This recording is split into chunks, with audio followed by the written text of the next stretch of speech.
주시겠습니다. 우리 하나님께서 이 시간 말씀으로 주의 전에 임재하고 계신 줄로 믿습니다. 이 설교를 듣는 가운데 우리의 생명을 소생케 하시고 인생을 살아갈 힘을 공급하시는 주님을 깊이 경험하는 기쁘고 복된 시간 되시기를 주님의 이름으로 축원드립니다. 지난해 여름쯤에 저희 교회가 속한 수원로의 시찰회에서 주관했던 베트남 문화탐방 일정에 제가 참여했던 적이 있습니다. 노회에 있는 여러 목사님들 또 우리 장로님들과 함께 베트남에 간 적이 있었어요. 저는 베트남 처음 가봤는데 일정 가운데 어느 베트남 한 강가에서 대나무로 만든 배를 타보는 그런 체험이 있었습니다. 그곳에 우리를 인도한 한국인 가이드가 이런 말을 하시는데, 이 베트남에 여러 강들이 있고 배 사업을 운영하는 여러 업체들이 있는데 굳이 이 업체를 찾아온 이유가 있는데, 이 업체는 라이 따이안들이 운영하는 업체이기 때문에 그들을 돕기 위해 이곳에 온 것입니다. 이야기하시는 거예요. 라이 따이안을 아십니까? 라이라는 말은 베트남 말로 혼혈이라는 말이고, 따이안이라는 말은 한국이라는 말, 한국인이라는 뜻입니다. 라이 따이안은 한국인 혼혈, 즉 한국인 남자와 베트남 여성 사이에 태어난 혼혈 2세를 말하는 것이죠. 언제 라이 따이안들이 생겼을까요? 베트남 전쟁 때 베트남에 온 한국군 병사와 현지 베트남 여성 사이에 태어난 2세들이 있었던 것이죠. 그런데 베트남 전쟁이 끝나고 군인들이 한국으로 돌아간 이후에 이 베트남 여성들은 혼혈 아이를 키우며 홀로 살아왔던 것이죠. 아버지가 없이 한국인도 아닌 베트남인도 아닌 자녀를 키우는 그 여인과 그들의 삶이 얼마나 혹독했을지 충분히 상상이 되는 것입니다. 그들에 대해 책임의식을 가진 한국인들이 시간이 흘러 이제 그들을 돕기 위해 이런저런 노력들을 하고 있다는 이야기를 들으면서 이것은 우리 민족의 역사의 아픔이요 베트남 전쟁이 남긴 상처라는 생각을 하게 되었습니다. 우리 조국 한반도는 전쟁이 끊이지 않았던 땅입니다. 가장 최근에 이 땅에서 일어난 전쟁은 6.25 한국전쟁인데, 그 전쟁이 끝난 것이 1953년 7월이니까 이 땅에서 총성이 그친 지 불과 70년밖에 안 돼요. 한국전쟁에서 사망한 총 전사자는 약 137만 명이요. 그중 한국군 전사자가 13만 명, 한국인 민간인 사망자는 24만 명, 그 외에도 수십 명의 사람들이 실종이 되고 전쟁 고아가 되고 이산가족이 되고 상위 군인이 되었습니다. 6월 호국 복원의 달을 보내면서 조국을 위해 젊음을 바치고 생명을 바친 순국 선열들을 향한 감사의 마음과 함께 전쟁이 남긴 아픔에 대해 생각하게 되는 것입니다. 어디 베트남 전쟁과 한국 전쟁뿐이겠습니까? 세계를 돌아보면 전쟁은 지금 현재 진행형이에요. 지난 금요일에 이스라엘이 이란을 공습했고, 그 보복으로 어제 이란은 이스라엘에게 보복 공습으로 수백 발의 미사일을 발사했습니다. 전쟁이 또 시작됐어요. 러시아 우크라이나 전쟁이 3년째가 되었는데 지난달에 휴전 협정을 위해 만났지만 아무 성과 없이 끝내야 했습니다. 전쟁은 계속되고 있습니다. 인류 역사는 전쟁의 역사였고 전쟁을 겪지 않은 나라는 없고 전쟁이 없었던 시대는 없어요. 그렇게 전쟁이 일어나고 전쟁이 끝나고 나면 이긴 나라 진 나라 할 것 없이 승자와 패자를 떠나 모두가 상처를 입는 거예요. 전쟁에 참전했던 군인의 몸에는 물리적인 흉터가 남고 마음에는 전쟁의 공포에서 벗어나지 못하는 정신적 스트레스가 남는 거예요. 민간인들은 폐허가 된 집 앞에서 망연자실을 해야 하고, 전사자들의 가족은 평생 고통 속에 살아야 하고, 이산가족들은 생리별의 슬픔을 겪어야 하는 것입니다. 그게 전쟁이에요. 우리가 주일마다 말씀을 나누고 있는 이 여호수아서는 전쟁의 책입니다. 가나안 전쟁 중에 있었던 주요 전투에 대한 기록들이 여호수아서에 상세히 기록되어 있습니다. 6장에 있었던 여리고성 전투, 8장에 있었던 아이성 전투, 지난 설교 10장에 있었던 기브온 전투. 특별히 지난 시간 여호수아 10장의 기브온 전투는 가나안 전쟁의 대세를 기울게 한 결정적인 전투였습니다. 창조주이신 하나님이 그 전투에 직접 개입하셨고 하늘에서 우박을 내려 적들에게 쏟아 부으셨고, 그 전투의 승리가 중단되지 않도록 해와 달을 멈추심으로 마지막 적군 하나까지 완전히 진멸케 하신 큰 전쟁이었죠. 지도 한번 보여주시죠. 그렇게 기브온 전투를 중심으로 남부 정벌이 시작된 것입니다. 이어진 전투에서 막게다, 림나, 라기스, 에글론, 헤브론 드빌까지 남쪽으로 여호수아 10장은 여호수아의 군대가 진행한 가나안 남부 정복 전쟁의 경과를 상세히 기록하고 있습니다. 그것이 여호수아 10장의 이야기예요. 그렇게 10장을 지나 오늘 본문 여호수아 11장이 된 것입니다. 11장을 펼쳐보면 이제 여호수아의 군대가 가나안 남쪽의 모든 성들을 무너뜨렸다는 소식이 가나안 북쪽의 맹주들까지 전파되었다고 선포합니다. 가나안 북부 모든 군대 연합군의 핵심 인물은 하솔 성의 왕 야빈이었습니다.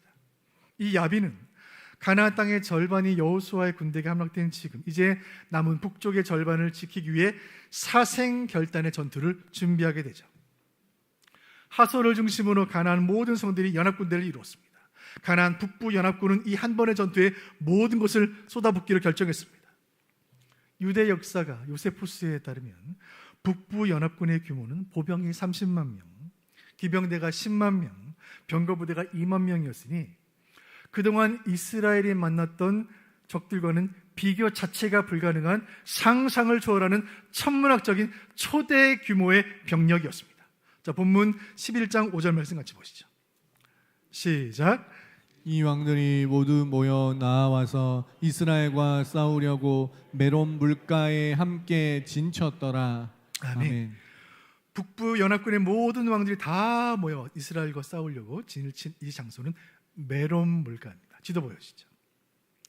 이 전투는 갈릴리 호수의 북서쪽 메론 물가에서 벌어졌습니다. 이 전투에서는 하늘에서 떨어지는 우박도 없었고 해와 달이 멈추는 기적도 없었습니다. 전투의 결과가 어땠을까요? 11장 10절 제가 읽어드립니다. 하솔은 본래 그 모든 나라의 머리였더니 그때 여호수아가 돌아와서 하솔을 취하고 그 왕을 칼날로 쳐 죽이고 아멘. 그 가나안 모든 군대의 중심성이었던 하솔을 멸절시키고 그 왕 야빈을 칼로 쳐 죽였다는 기록이에요.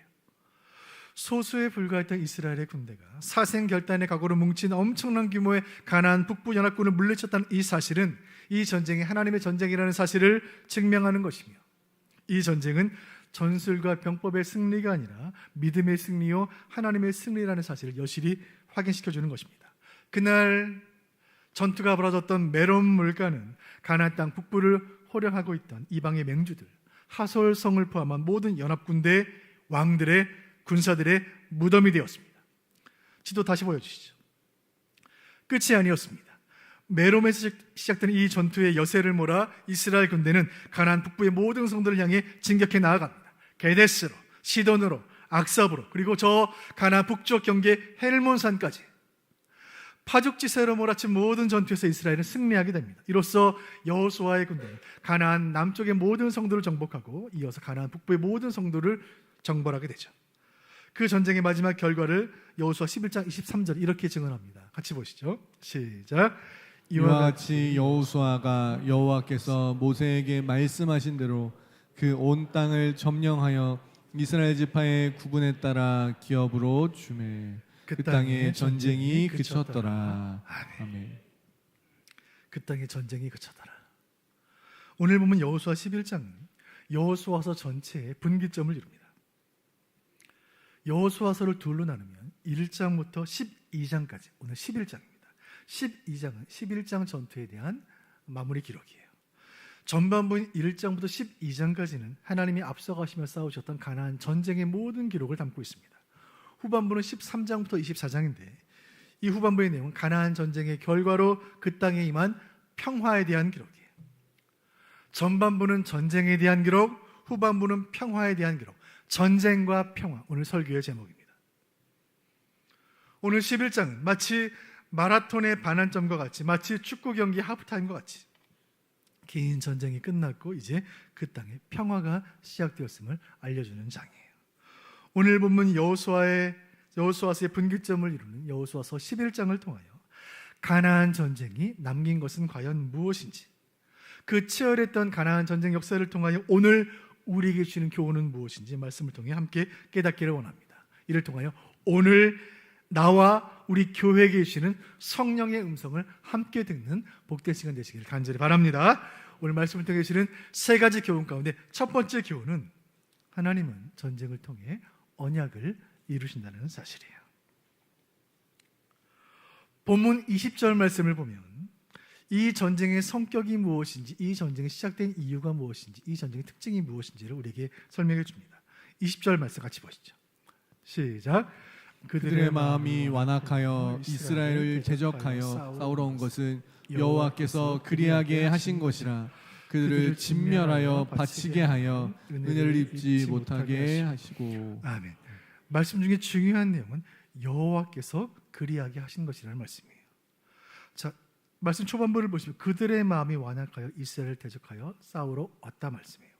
이 전쟁이 시작된 것은 여호와께서 그 가나안 족속들의 마음을 완악하게 하셨기 때문입니다. 하나님께서 그렇게 하신 거예요. 이 말씀은 출애굽 당시를 떠오르게 합니다. 모세가 바로를 찾아 왕궁에 갔을 때, 이스라엘 백성들을 보내라는 명령을 전했을 때 바로는 그 명령을 거부합니다. 왜요? 하나님께서 바로의 마음을 완악하게 하신 거예요. 왜 그렇게 하셨을까요? 바로의 마음을 완악하게 하셔서 이스라엘을 보내지 않도록 하시고, 그래서 애굽 땅의 열 재앙을 통해 하나님의 권능을 보여주시고 하나님의 이스라엘의 구원자 되심을 보여주시기 위해 하나님이 일부러 그렇게 하신 거예요. 가나안 전쟁도 마찬가지입니다. 가나안 족속들이 그 땅에서 쉽게 물러나지 않은 것은 하나님께서 그들의 마음을 완악하게 하신 거예요. 그래서 여호수아를 통해서 가나안 정복 전쟁을 하게 하시고 하나님의 권능을 보여주시고, 그래서 하나님이 구원자 되심을 열방 중에 알려주시기 위해 그렇게 하신 거예요. 이 모든 것은 하나님의 계획이고 하나님의 계획 그대로 된 거예요. 이 하나님의 계획을 우리는 언약이라고 말해요.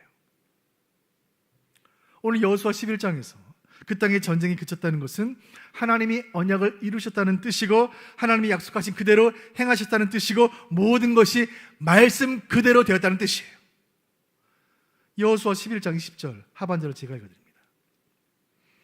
여호와께서 모세에게 명령하신 대로 그들을 멸하려 하심이었더라. 아멘.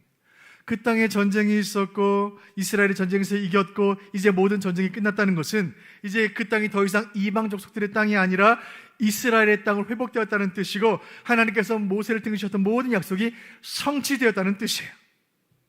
여러분, 하나님이 왜 이스라엘에게 그 젖과 꿀이 흐르는 그 좋은 땅을 주셨을까요? 하나님이 왜 그 전쟁에서 이스라엘로 하여금 이기게 하셨을까요? 우리가 성경을 읽으면서 깨닫는 바는 이스라엘은 결코 선하고 의로운 민족이 아니라는 거예요. 여호수아서가 끝나면 사사기로 이어지는, 여러분 사사기를 읽어보셨습니까? 사사기에 등장하는 이스라엘의 모습, 그 패역하고 완악한 모습은 이방 민족과 다를 게 없어요. 하나님이 이스라엘에게 젖과 꿀이 흐르는 그 복된 땅을 주신 이유는 이스라엘의 선에서가 아니라 그 모든 것을, 그 땅을 그 백성에게 주시겠다고 약속하신 하나님의 언약 때문이에요. 지난 400년간 이스라엘이 없는 동안 그 땅을 차지하고 있었던 이방 족속들은 하나님의 백성이 아닙니다. 그들은 그 거룩한 하나님의 땅에서 우상을 숭배하며 이교도들의 가증한 일을 행했습니다. 그 모든 행위들은 하나님의 언약을 방해하고 하나님의 약속을 거스르는 악한 행위였습니다. 여러분, 거룩한 그 땅을 회복하는 전쟁이 처음 시작되었을 때 하나님이 주셨던 말씀 기억하십니까? 여호수아 1장 6절, 여호수아 첫 장에서 하셨던 그 말씀 제가 읽어드립니다. 강하고 담대하라. 너는 내가 그들의 조상에게 맹세하여 그들에게 주리라 한 땅을 이 백성에게 차지하게 하리라. 아멘. 조상에게 약속한 그 땅을 차지하는 전쟁이 이제 시작되는 것이다. 이 모든 전쟁은 언약의 전쟁이다. 여러분, 여호수아서의 모든 전쟁의 기록을 통해 하나님 오늘 우리에게 주는 교훈은 무엇인가요? 그 백성과 언약을 맺으신 그 하나님께서, 그 언약에 신실하신 하나님께서 언약을 성취를 방해하는 모든 자들을 친히 꺾으시고 멸하신다는 사실이에요. 하나님 백성이 그 거룩한 땅으로 돌아오는 것을 막는 모든 대적들, 하나님의 땅을 오염시킨 모든 족속들을 하나님은 거룩한 하나님의 군대를 일으켜 그들을 멸하시고 마침내 그 약속을 성취하신다는 사실인 줄로 믿으시길 바랍니다. 그리고 이 사실은 성도의 삶에 오늘날 왜 전쟁이 있는지 그 이유를 설명해 줍니다. 여러분, 세상 속에 살아가는 우리의 삶에 영적 전쟁이 있는 이유는 무엇인가요? 우리가 하나님께 받은 언약이 있기 때문이고 그 언약을 지키지 못하도록 방해하는 악한 영들이 있기 때문이에요. 그래서 성경은 성도의 삶을 영적 전쟁이라 말하는 거예요. 사랑하는 수원북부교회 교우 여러분, 그렇다면 가장 치열한 영적인 전쟁은 우리의 심령 속에서 일어나는 거예요. 여러분, 정말 힘든 것은 하나님께서 내게 주신 그 약속을 내 인생의 어떤 고난과 시련 속에서도 끝까지 붙드는 것이고, 정말 어려운 것은 하나님께서 내게 허락하신 내 인생을, 내 삶을, 내 직업을, 내 가족을 있는 그대로 끝까지 사랑하는 거예요. 아무리 기도해도 아무런 변화가 없는 것 같은 내 자녀를 끝까지 사랑하는 건 정말 어려운 일이에요. 아무리 열심히 일해도 아무런 변화가 없는 것처럼 보이는 내 인생을, 내 삶을 그대로 받아들이는 건 너무너무 어려운 일이에요.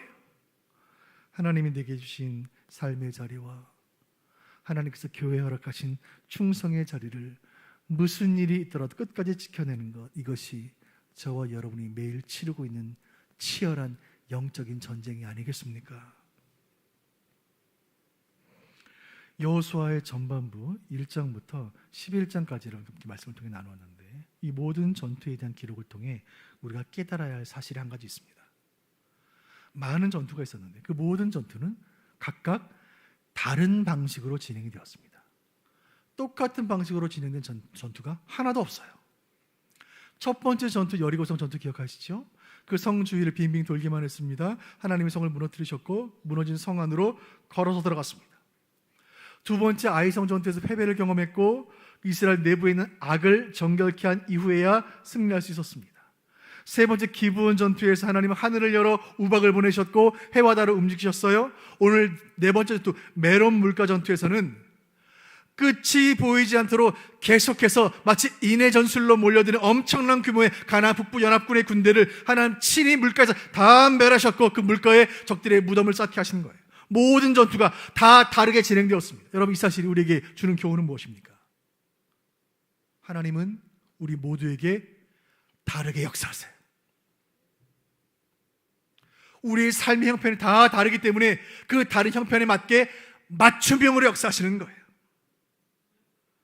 이스라엘이 광야를 지날 때는 만나가 필요했고 이스라엘이 물이 떨어져 있던 무리바 물가에서는 반석이 물이 필요했던 것처럼 오늘 이 자리에 있는 우리 모두에게 필요한 것들이 각각 다르다는 사실을 주님이 아시기 때문에 모두에게 맞춤형으로 다르게 응답하시는 거예요. 예수님 말씀 읽어드립니다. 마태복음 6장 8절입니다. 제가 읽습니다. 그러므로 그들을 본받지 말라. 그들은 이방인들입니다. 구하기 전에 너희에게 있어야 할 것을 하나님 너희 아버지께서 아시느니라. 아멘. 여러분, 지금 이 자리에 오늘 2부 예배에 수백 명 함께 예배를 드리는데 선포되는 말씀은 하나의 말씀이에요. 여호수아 11장. 그러나 여러분, 이 여호수아 11장 말씀은 성령의 감동으로 기록된 살아있는 하나님의 말씀이에요. 이 설교는 인간의 말이 아니라 하나님께서 우리와 교회에 주시는 성령의 음성이니 이 한편의 설교가 하나의 본문이 여러분 모두에게 각각 필요한 말씀으로, 오늘 내가 붙들어야 할 말씀으로 모든 각자에게 맞춤형 은혜와 능력과 감동과 도전과 교훈으로 임하는 줄로 믿으시기를 바랍니다. 그렇게 하나님께서 나에게 주신 그 은혜를 붙잡고 하나님 내게 주신 그 약속의 자리를 지키기 위해 오늘도 눈물을 삼키며 끝까지 헌신하며 충성하는 여러분들의 삶에 마침내 전쟁은 그칠 것이며 여러분 모두는, 우리 교회는 하나님의 약속의 땅을 차지하게 될 줄로 믿으시기를 바랍니다. 오늘 말씀을 통해 주시는 두 번째 교훈은 하나님은 전쟁을 통해 거룩을 이루신다는 사실이에요.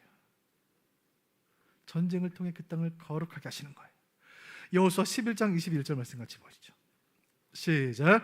그때 여호수아가 가서 산지와 헤브론과 드빌과 아납과 유다 온 산지와 이스라엘의 온 산지에서 아낙 사람들을 멸절하고 그가 또 그들의 성읍들을 전멸하여 바쳤으므로. 아멘. 말씀 가운데 멸절이라는 말, 진멸이라는 말, 히브리어 헤렘이라는 말에서 나온 말로 완전한 파괴, 철저한 진멸을 뜻하는 단어입니다. 이 단어가 여호수아서에 여러 번 등장해요. 적을 진멸, 완전히 파괴하라는 이 명령은 가나안 전쟁이 시작될 무렵에 하나님께서 여호수아에게 주신 명령이었습니다. 약속의 땅을 오염시킨 모든 우상들, 모든 대적들을 완전히 제거하여 그 땅을 거룩하게 하라는 명령이었습니다. 여호수아는 그 명령을 잊지 않았고 모든 순간 모든 전투에서 그 명령을 준행했습니다. 그렇게 가나안 남부를 멸절하고 가나안 북부를 진멸했다는 사실, 그리고 모든 전쟁이 끝났다는 것은 무엇을 의미합니까? 그 땅의 모든 성들이 멸절되었다는 것은 그 성에 있던 모든 우상들이 제거되었다는 뜻이요. 그 땅의 모든 족속이 진멸되었다는 뜻은 그 모든 이교도들의 악행이 멸절되었다는 뜻이에요. 그 모든 전쟁의 결과로 그 땅이 거룩해졌다는 뜻이에요.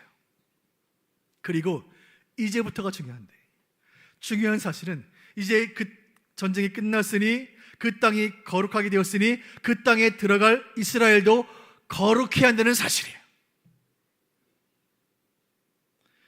그 땅을 정결케 하는 전쟁을 위해 하나님의 도구로 쓰임받은 이스라엘은 전쟁이 끝난 지금 이제 손에서 칼을 놓고 그 거룩한 땅에 합당한 모습으로 정결해져야 한다는 사실을 이 말씀이 의미하는 거예요. 지난주에 책을 한 권 읽었는데 그 책 속에서 미국에 있는 한 가정의 이야기인데, 부엌에 있는 음식을 저장해 놓는 그 창고에 쥐가 드나드는 것을 발견하여 쥐를 잡기 위해 소동을 피운 한 가족의 이야기를 제가 좀 읽게 되었습니다. 여러분, 이게 남의 나라 이야기 같지만 실은 우리 어릴 때 쥐잡기의 날 기억나십니까? 쥐를 잡기 위해 쥐와의 전쟁이 우리에게도 있었습니다. 얼마 되지 않은 일이에요. 쥐를 잡기 위해 이 가족이 일치단결한 것입니다. 그래서 그 부엌에 집안에 쥐덫을 여러 개를 설치한 거예요. 쥐를 잡으려고 몇 주일을 보냈는데 쥐가 잡히지 않는 것입니다. 대체 이 쥐들이 어디서 나타났을까? 한 달쯤 지난 뒤에 이 가족들은 부엌으로 들어가다가 왜 부엌에 쥐가 생겼는지를 알게 된 거예요. 그 부엌에서 나쁜 냄새가 나는 거예요. 썩는 냄새가 나는 거예요. 음식들이 썩기 시작하면 그 냄새가 진동하고 악취가 나는 거예요. 쥐들이 그 악취를 맡고 하수구에서 지붕에서 올라와서 그 부엌으로 모이고 있었던 거예요. 여러분, 그렇다면 그 부엌으로 계속 달려드는 쥐를 몰아내기 위해 가족들은 무엇을 해야 할까요? 수십 개, 수백 개의 덫을 놓아야 할까요? 아니요. 먼저 해야 할 일은 무엇입니까? 악취를 제거하는 일이에요. 썩어가는 음식을 치우는 거예요. 쥐가 좋아하는 냄새를 제거해야 하는 것입니다. 여러분, 이 원리가 신앙에 적용이 됩니다. 전쟁이 끝나고 거룩해진 그 땅에 들어가야 될 이스라엘은 거룩해야 했습니다. 여러분, 우리가 거룩한 땅에 적합한 거룩한 백성이 되기를 원한다면 우리의 삶에서 죄의 악취를 제거해야 합니다. 우리 몸에서, 우리 삶에서, 우리 말에서 죄의 악취가 날 때 마치 썩는 음식 냄새를 맡은 쥐들이 부엌으로 몰려드는 것처럼 죄의 유혹이 우리를 향해 달려드는 거예요. 우리가 수개월 동안 여호수아서를 말씀으로 듣고 필사하고 묵상하면서 우리 자신이 영적인 군사여 우리의 신앙생활이고 영적인 전쟁이라는 사실을 우리는 깨닫게 되었습니다. 그렇다면 하나님께서 이 전쟁에 우리를 군사로 부르셨다는 이 말씀 앞에서 우리는 무엇을 결단해야 할까요? 그래, 나는 십자가의 군사, 영적인 군병이니 하나님의 군대이니 말씀의 칼을 빼어들고 세상의 악과 싸우리라. 나는 세상의 모든 우상들, 세상의 모든 불의들, 모든 악한 권세들, 세상의 유혹과 싸워 승리하리라. 귀한 마음이에요. 그런데 여러분, 부름받은 하나님의 백성으로서 우리가 먼저 해야 할 일이 있는데 그것은 우리 안에 있는 죄의 악취를 제거하는 거예요. 여러분, 우리가 정결해지지 않으면 그 땅은 정결해지지 않아요. 긴 전쟁이 끝나서 그 가나안 땅이 정결해졌는데 정결하지 않은 내가 그 땅에 들어가는 순간 그 땅은 다시 오염되는 거예요. 우리에게서 죄의 악취를 제거하고 우리를 거룩하게 하시기 위한 가장 치열했던 전쟁터는 갈보리 십자가 언덕이었습니다. 우리 예수님 십자가에 달리셨던 그 6시간은 우리를 유혹하고 미혹하고 저주하고 넘어지게 만드는 죄와 사망의 모든 권세와 싸우시는, 피를 쏟아 싸우셨던 그리스도의 거룩한 전쟁의 시간이었어요. 그리고 그 거룩한 전쟁에서 승리하신 주님이 저와 여러분에게 남기신 말씀이 있습니다. 마태복음 16장 24절 같이 읽어보시죠. 시작. 누구든지 나를 따라오려거든 자기를 부인하고 자기 십자가를 지고 나를 따를 것이니라. 아멘. 내가 십자가에서 싸웠던 것처럼 너희도 십자가를 지고 이 전쟁을 감당하라는 예수님 말씀이에요. 날마다. 사랑하는 성도 여러분, 이 땅의 거룩을 회복하기 위한 하나님의 전쟁은 이미 시작되었고, 성도는 그 전쟁에 부름받은 하나님의 군대요, 교회는 그 전쟁을 수행하는 거룩한 요새인 줄로 믿습니다. 이 전쟁이 거룩의 전쟁인 것을 우리는 오늘도 십자가 앞에 무릎을 꿇는 거예요. 주여, 십자가에서 주님 흘리신 보배로우신 피로 이 시간 우리와 우리 교회와 우리 가정과 이 땅을 정결케 하여 주옵소서. 이 기도가 우리를 정결케 하는 능력이 되는 줄로 믿고, 주님같이 십자가 길을 오늘도 따라 걸을 때에 이 패역하고 오염된 땅을 정결케 하는 일에 쓰임받는 우리와 우리 교회 되게 하실 줄로 믿으시기를 바랍니다. 오늘 말씀을 통해 마지막 교훈을 함께 살피겠습니다. 오늘 설교를 통해 마지막 교훈은 하나님은 전쟁을 통해 평화를 이루신다는 사실이에요. 본문 23절을 제가 다시 읽어드리겠습니다.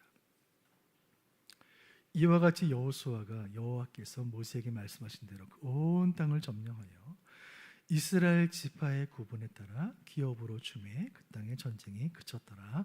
아멘. 말씀 보시면 그 땅의 전쟁이 끝났다고 말씀하고, 이제 이스라엘은 무엇을 합니까? 여호수아와 함께 그 땅을 나누기 시작하는 거예요. 자, 여러분, 전쟁이 끝났고 이 사령관 여호수아는 칼을 내려놓았습니다. 그리고 그동안 함께 전쟁터에서 생사고락을 함께한 12지파 이스라엘 민족들에게 땅을 나눠주기 시작하는 거예요. 여러분, 상상을 해보세요.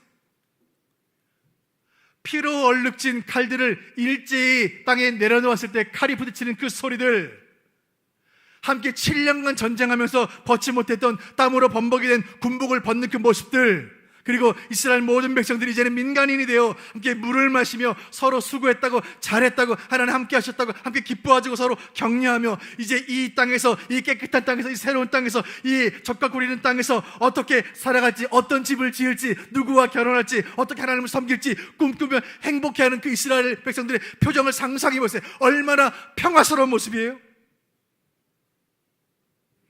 여러분, 가나안 전쟁, 하나님이 치르신 그 전쟁이 남긴 것은 평화예요. 놀라운 일이에요. 사람의 전쟁이 남긴 것은 상처요, 죽음이요, 복수요, 눈물이요. 한 전쟁이 끝나면 또 다른 전쟁이 시작되는 거예요. 그러나 하나님의 전쟁이 남긴 것은 평강입니다. 여러분, 그 약속의 땅에 전쟁이 있었고 그 모든 전쟁에서 하나님 승리하셨고 이제 모든 전쟁이 끝났다는 이 사실이, 이 말씀을 듣는 우리에게 무엇을 의미합니까?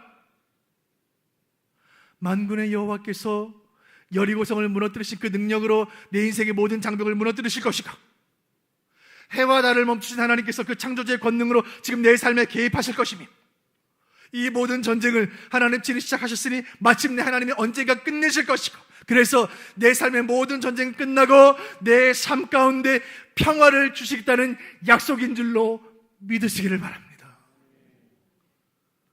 예레미야 29장 11절 말씀 같이 보시죠. 시작. 여호와의 말씀이니라. 너희를 향한 나의 생각을 내가 아나니 평안이요 재앙이 아니니라. 너희에게 미래와 희망을 주는 것이니라. 아멘. 사랑하는 성도 여러분, 하나님께서 우리에게 주시는 것은 재앙이 아니라 평안인 줄로 믿습니다. 사람의 전쟁이 끝나고 남는 것은 무너진 도시요, 파괴된 문명이요, 눈물이요, 절망이요, 상처뿐인 것. 그러나 하나님의 전쟁이 우리에게 남기시는 것은 평안인 것입니다. 이 말씀의 은혜가 이 설교를 듣는 여러분 모두에게 그대로 임하시기를 주님의 이름으로 축원드립니다. 이 시간 하나님께서 허락하시는 평화가 여러분 마음가운데 임하시기를 주님의 이름으로 축원드립니다. 여러분 마음속에 일어나고 있는 모든 마음의 전쟁이 다 그치고 하늘의 평안이 임하시기를 바랍니다. 이 시간 하나님께서 여러분의 가정마다 평안 주시기를 원합니다. 여러분의 가족들이 어디에 있든지, 해외에 있든지, 군에 있든지, 직장에 있든지, 병실에 있든지, 무엇을 하든지 임마누엘 하나님의 은혜가 평안 가운데 넘치시기를 간절히 바랍니다. 특별히 이 시간 육신의 질병 때문에 예배당에 나오지 못하고 인터넷으로, 유튜브로 예배드리시는 성도님들, 그 병실 가운데, 그 연약한 육신 가운데 그 모든 질병과의 전쟁이 끝나고 평안이 임하시길 주님의 이름으로 축원드립니다. 이 시간, 이 말씀이 선포되는 이 시간, 우리 조국 한반도에 평화가 임하기를 간절히 바랍니다. 평화적 통일을 주님 허락하시길 원하고, 이 땅에서 지금도 벌어지고 있는 이념의 전쟁, 사상의 전쟁, 진리의 전쟁이 하나님의 승리로 끝나 이 땅에 평강에 임하기를 간절히 바랍니다. 이스라엘 역사를 보면 큰 전쟁을 앞둔 시대에, 참 힘든 시대에 사역했던 이사야라는 선지자가 있었습니다. 이 선지자는 성령의 감동으로 600년 뒤에 태어날 한 아기를 보았고, 그 아기가 아기 예수 메시아라는 사실을 깨닫게 되었어요. 그래서 이렇게 예언하는데, 이사야 9장 6절 제가 읽어드립니다. 그의 이름은 기묘자라 모사라 전능하신 하나님이라 영존하시는 아버지라 평강의 왕이라 할 것입니다. 이사야는 그 아기 예수를 통해 그 땅에 평강이 임할 것을 보았고, 그래서 그 아기를 평강의 왕이라고 불렀습니다. 그리고 그 아기를 통해 다윗 왕조를 세우시고 후손 가운데 메시아를 보내시고, 그를 통해 인류의 모든 죄악을 해결하시고 이 땅에 평화를 임하게 하시는 하나님의 모든 계획을 성령의 감동 가운데 보게 된 거예요. 그리고 그 모습을 이렇게 예언으로 남겼습니다. 이사야의 예언 9장 7절 말씀 보시죠. 시작. 그 정사와 평강의 더함이 무궁하며 또 다윗의 왕자와 그의 나라에 군림하여 그 나라를 굳게 세우고 지금 이후로 영원히 정의와 공의로 그것을 보존하실 것이라. 만군의 여호와의 열심히 이를 이루시리라. 아멘. 평강의 왕이 이 땅에 오시면 다윗 왕조를 통하여 하나님 나라를 이 땅에 이루실 것이고, 영원히 정의와 공의로 평강을 행하실 것인데, 이 모든 것은 여호와의 열심을 통해 이루어질 것이다.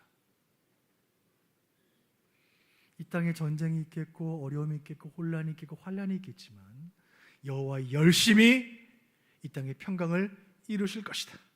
사랑하는 성도 여러분, 가나안 전쟁의 모든 순간을 친히 승리로 이끄시고 그 땅에 평강을 허락하신 것은 여호수아의 지도력 때문이 아니요 이스라엘 군대가 강하기 때문이 아니요 오직 여호와의 열심 때문인 줄로 믿으시길 바랍니다. 그 하나님께서 그 동일한 열심으로, 그 동일한 능력으로, 그 동일한 권세로 저의 삶에, 여러분의 삶에, 우리 교회 가운데 진정하고 영원한 평강을 허락해 주시기를 주님의 이름으로 축원드립니다. 선지자 이사야 예언 한 구절을 더 나누고 설교를 마치려고 합니다. 선지자의 시대는 참 어려운 시대였는데, 기원전 600년경 그 시대는 큰 전쟁을 앞두고 전운이 감돌고 있던 그 시대였습니다. 평화라고는 찾아볼 수 없던 그 시대에 하나님 말씀이 이사야에게 임했고, 말씀이 임한 순간 이사야에게 평강이 임한 거예요. 그것은 이사야가 수십 년 살면서도 한 번도 느껴보지 못한 신비한 평강이었어요. 그 평강을 이사야는 이렇게 기록하는데, 오늘 설교의 결론의 말씀입니다. 이사야 26장 3절 다 같이 보시죠. 시작. 주께서 심지가 견고한 자를 평강하고 평강하도록 시키시리니 이는 그가 주를 신뢰함이니이다. 아멘. 말씀 가운데 평강하고 평강하도록이라고 되어 있는데, 이 말씀을 제가 한국말로 번역되기 전 원문 성경 히브리어 성경을 좀 읽어봤습니다. 여러분, 히브리어를 보면 히브리어 문법은 어떤 중요한 사상을 강조할 때 똑같은 말을 두 번을 반복합니다. 같은 단어가 두 번 반복되었다는 것은 그 말을 강조하고 또 강조한다는 말이에요. 이사야 26장 3절 히브리어를 읽으면 똑같은 단어가 두 번 똑같이 반복이 되는데, 그 말은 샬롬 샬롬이에요. 샬롬 샬롬. 복사해서 붙여놓은 것은 똑같은 단어가 두 번이 반복이 됩니다. 샬롬 샬롬. 샬롬은 평강이에요. 평강이라는 단어를 두 번 반복했다는 말은 완벽한 평화라는 말이에요. 그래서 영어 성경들은 perfect peace라는 걸 번역합니다. 완벽한 평화. 이 말씀은 하나님께서 그 백성에게 주시는 평강이 세상의 평강과 어떻게 다른지를 교훈해 줍니다. 하나님이 주시는 이 평강은 이 땅에서 우리가 누려본 적이 없고 누릴 수 없는 평강이에요. 완벽한 평강이에요. 사람이 만든 제도로는 구현해낼 수 없고 인간이 세운 문명으로는 지켜낼 수 없고 사람의 전쟁으로서 실현할 수 없는 그런 하늘의 평강, 오직 하나님 안에만 있는 평강이요 그리스도를 통해 이 땅에 임하는 평강인 거예요. 오늘 여호수아 11장은 그 땅의 전쟁이 끝났고 그 완벽한 평강이 이 땅에 임했다고 선포하는 거예요. 이 은혜가 이 설교를 듣는 여러분 모두에게 그대로 임하시기를 주님의 이름으로 축원드립니다. 비록 우리의 삶이 전쟁 같을지라도 우리가 주님 품 안에 있고 우리 주님 안에 언약이 있고 그 언약을 우리가 믿고 언약을 주신 하나님 지금도 살아계시고 그 언약을 위해 지금도 싸우고 계시니 우리의 삶에 세상은 줄 수 없는 세상은 알 수도 없는 완벽한 평강이 충만하게 될 줄로 확신합니다. 이 말씀 붙들고 또 한 주간 살아갈 때에 그 완벽한 평강을 우리가 먼저 누리고 그 하늘의 평강을 온 세상과 이웃과 열방을 향해 흘려보내는 평강의 축복의 통로로 쓰임받는 저와 여러분 되시기를 주님의 이름으로 축원드립니다.